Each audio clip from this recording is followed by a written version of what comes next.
গ্রীষ্মমণ্ডলীয় ঝড় থেকে আবার ক্যাটাগরি ২ হারিকেনে পরিণত হয়েছে ব্যারিল এবং আজ সোমবার যুক্তরাষ্ট্রের টেক্সাস অঙ্গরাজ্যে বৃহত্তম শহর হিউস্টনে আঘাত হানার কথা রয়েছে। যুক্তরাষ্ট্রের ন্যাশনাল হারিকেন সেন্টার এই তথ্য জানিয়েছে।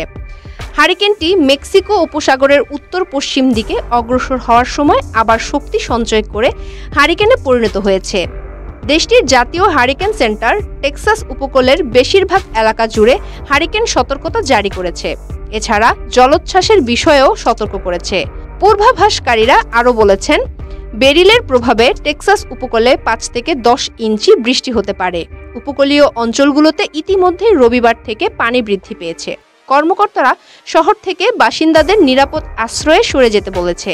সমুদ্র পরিস্থিতির অবনতি হওয়ায় রবিবার বিকেলে মার্কিন কোস্ট গার্ড হিউস্টন বন্দর বন্ধ করে দিয়েছে। এছাড়া টেক্সাস সিটি, ফ্রিপোর্ট এবং টেক্সাসের গ্যালভেস্টন বন্দরও বন্ধ রাখা হয়েছে স্কুলও। ন্যাশনাল হারিকেন সেন্টারের পরিচালক মাইকেল ব্রেনান রবিবার বিকালে সতর্ক করে বলেছেন, বাসিন্দাদের প্রস্তুতির জন্য আর মাত্র কয়েক ঘন্টা সময় আছে। তিনি বলেন, যদি স্থানীয় কর্মকর্তারা আপনাদের নিরাপদ আশ্রয়ে সরে যেতে বলে তবে দয়া করে তা করুন।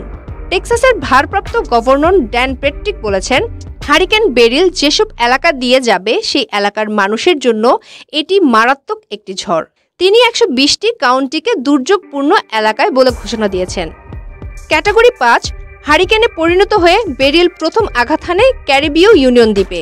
সেখানে সব বাড়িঘর ভেঙে তছনছ হয়ে গেছে।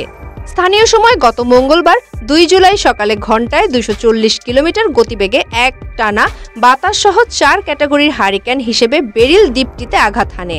সেখানে বসবাসকারী হাজার হাজার মানুষ বিদ্যুৎহীন অবস্থায় রয়েছে। অনেকে সেন্ট ভিনসেন্ট এবং গ্রেনাডা এবং সেন্ট লুসিয়াতে অস্থায়ী আশ্রয় কেন্দ্রে আশ্রয় নিয়েছে। সেন্ট ভিনসেন্ট ও গ্রেনাদাদের কাছে অবস্থিত দ্বীপের প্রতিটি বাড়ি একেবারে বিধ্বস্ত হয়ে গেছে। মহাশক্তিশালী ঝড় বেরিলের ভয়াবহ ক্ষতিচিহ্ন রেখে গেছে গোটা ইউনিয়ন দ্বীপের। পরবর্তী সময়ে হারিকেন ব্যারিল গত বুধবার জ্যামাইকার আঘাত হানে অন্য ক্যারিবিয়ান দেশগুলোতে ব্যাপক ধ্বংসযজ্ঞ চালানোর পর। জ্যামাইকার দক্ষিণ উপকূলকে কেন্দ্র করে ব্যারিল আঘাত হেনেছিল। বন্যাপ্রবণ এই এলাকা থেকে বাসিন্দাদের আগেই সরানো শুরু করেছিলেন জরুরি বিভাগের কর্মীরা। কিছুটা দুর্বল হওয়ার আগে শক্তিশালী ক্যাটাগরি ৪ ঝড় হিসেবে সেখানে আঘাত হেনেছিল। ঝড়ের পর পূর্ব ক্যারিবিয়ানে ব্যাপক বন্যা এবং প্রবল বাতাসের কারণে বিধ্বস্ত দ্বীপগুলোতে যোগাযোগ ব্যবস্থা পুনরুদ্ধার করা হয়েছে। জ্যামাইকার ঝড়ে একজনের মৃত্যু হয়েছে। বেরিলের কারণে তখন ১০ জনের মৃত্যুর খবর বলা হয়েছিল। পরে এখন পর্যন্ত ১১ জনের মৃত্যুর খবর পাওয়া গেছে।